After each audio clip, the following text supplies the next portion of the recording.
me ask you something. How does a team go from a super team to missing the play-in to suddenly becoming one of the most annoying teams in the NBA to play against? Because that's exactly what happened to the Phoenix Suns. The 2024-2025 season didn't end with drama. It didn't end with a playoff heartbreak. It ended quietly. 36-46 record, no play-in, no momentum, and a super team that just didn't work. Kevin Durant, Devin Booker, Bradley Beal. On paper scary, but on court disjointed, slow, and so predictable. And when the season ended, Phoenix wasn't just losing games, they were losing their identity. So the front office did something drastic. They blew it up. First, head coach Mike Budenholzer was gone after just one season. Then Kevin Durant, the centerpiece of the entire experiment, was traded to Houston in a massive 7-team deal. Bradley Beal bought out, era over, and just like that the Suns went from win now super team to a roster that most people thought would be tanking. National expectation for Phoenix heading into the 2025-2026 rock bottom.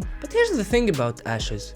Sometimes that's where something better starts. Because Phoenix didn't just change players, they changed direction. Enter Jordan Ott, a name most fans didn't know, an assistant coach from Cleveland. Not flashy, not famous, but in interviews, Ott blew Phoenix front office away. He didn't just talk about plays, he talked about identity. This team right there, that's an example of what Suns fans this year is gonna see. He pointed out strategic flaws in the organization. He presented a modern, aggressive system, and most importantly, he had a plan that wasn't built around isolation basketball. Ott's offense is about spacing, movement, quick decision, and everyone being involved. No more your turn, my turn, and defensively, instincts, pressure, physicality, and here's the key part. The players bought in completely. This vision of the Suns doesn't glide. They hit. Around the league, people started using the same words: physical, feisty, aggressive, annoying. This team wants to get under your skin. And the face of that shift? Dillon the villain Brooks. Yes, that Dillon Brooks. He came over in the Kevin Durant trade and instantly became a cultural transplant. He talks, he hits, he defends, he sets the tone. And right next to him, Collin Gillespie, the villain junior, a guy who went from G League afterthought to full-on instigator. These Suns doesn't care about being liked, they care about effort, and the numbers back it up. Last season, 28th in defensive rating, bottom of the league in steals, near the bottom in offensive rebounding. This season, top 12 defense, first in the NBA in steals, and top 5 offensive rebound percentage. That doesn't happen by accident, that's identity. Now let's talk about Devin Booker. Their eyes the clock. Sun spreading the floor. Book raising up. Fires. Boom! Boom! Goes Booker! 0.7 left! He's still the best player, still the franchise, but his role has changed. Booker isn't just scoring anymore, he's conducting. Last season he averaged over 7 assists, this year still over 6. And here's the wild stat, the Suns are 8-1 when Devin Booker records 9 or more assists. Jordan Ott is even using Devin Booker as a screener, which is something you would never see in the old system. Now the shooting hasn't been perfect, Booker is having a career-worst 3-point season around 30%, but instead of forcing shots, he's making the right play. And that maturity is holding this whole thing together. Let's run through the core that makes this work.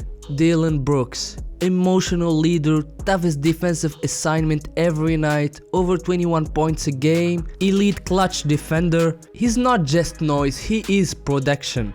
Ryan Dunn, an absolute menace defensively, 7'1" wingspan, top defensive field goal percentage among rookies last season. Offense is raw, but that's not his job. He's there to erase people. Collin Gillespie, this might be the most unbelievable story on the team. Gillespie's got it. Works it inside, tough runner, gets it up and in with Collin, the villain junior. 13 points per game, 5 assists, 4 rebounds, 60% true shooting. And this is insane, he's shooting almost 55% on catch and shoot threes. That's not hot, that's elite. Inside, Phoenix finally has a structure. Mark Williams gives them rim protection. Alongside him, also Iguodala has quietly played an important complementary role. Grayson Allen for instant shooting. Royce O'Neal having a career year from 3. And Jordan Goodwin bringing chaos and energy. Ott's system needs shooters everywhere, and Phoenix has them. And now the big question. Jalen Green, the centerpiece of the KD trade. He's explosive, he's talented, but he overlaps with Booker. And we've seen this movie before with Beal. Green averaged 21 points in Houston but struggled badly in the playoffs. And right now, he's been out with a hamstring injury during the Phoenix best stretch of the season. So the question isn't talent, it's chemistry. Does Jalen Green elevate this identity or does he disrupt it? That answer might define the season. Right now the Phoenix Suns are 26-17, 7th in the West, climbing power rankings, beating good teams like the Knicks, the Thunder, the Lakers, the Spurs. They're not flashy, they're not a super team, but they know exactly who they are. And in today's NBA, a clear identity beats star power more often than we like to admit. Phoenix didn't rise because of talent. They rise because they finally choose direction, and that might make them a real problem come playoff time. So tell me in the comments what you think about the Phoenix Suns so far, and where would they be at the end of the season? Also, I would appreciate it if you like and subscribe, and stay tuned for more NBA content. See you. Peace.